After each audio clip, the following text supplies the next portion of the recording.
Throughout the history of psychedelic drugs in the United States, it has had a reputation for being a substance that affects reality for the user. With effects like euphoria, hallucination, and even distorted perceptions, psychedelics became a commodity in the late 19th century, known as the psychedelic age. A man by the name of Alfred Hoffman first synthesized LSD in 1938. Only 5 short years later, he was the first person to ingest the substance.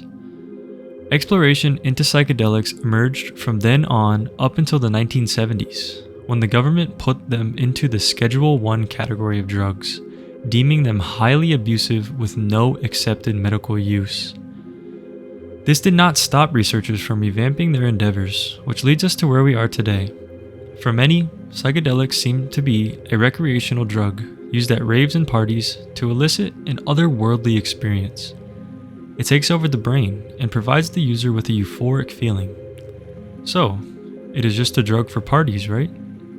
No, this is not exactly true. Recent studies show that with therapeutic intervention, psychedelics can be used for many mental illnesses like alcoholism, anxiety, and even depression. Other interventions, specifically the use of opioids, amphetamines, and antidepressants, are being used across the United States today. There is a very poor outcome with these drugs, however, with the disadvantage of their addictive potential.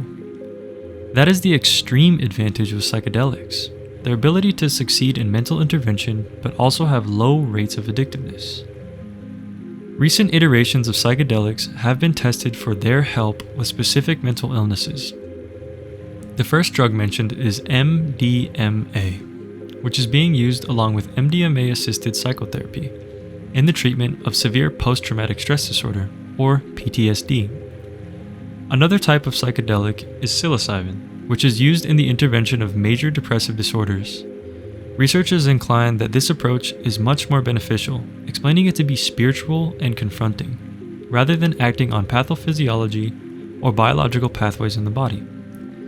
Researchers still weigh the risks of psychedelic interventions like poor experiences, or as some know it as, bad trips, and even drastic life changes after such a powerful experience. These risks, however, do not rival in comparison to the amount of potential psychedelics have in the field of neurological intervention. Hopefully, with the change of societal stigma, we can progress the clinical usage of psychedelics and maybe even conquer depression to turn you too into a fun guy.